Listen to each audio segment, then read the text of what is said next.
அதிவெப்பமான பொருட்களின் வெப்பத்தை அளவிட பயன்படுவது எது? Answer C, pyrometer.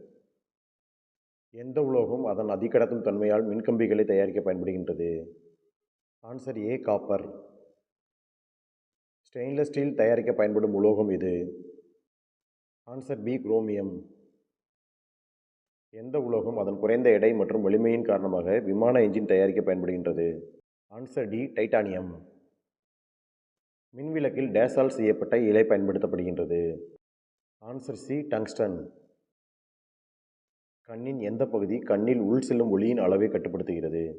Answer C, iris. Cancer சிகிச்சையில் பயன்படுத்தப்படும் கலவை எது? Answer C, cisplatin. வெப்ப பரிமாற்றம் திரவங்களின் நகர்வால் இருந்தால்? ஆன்சர் சி, வெப்பச்சலனம். Thank you. Subscribe my channel for more videos.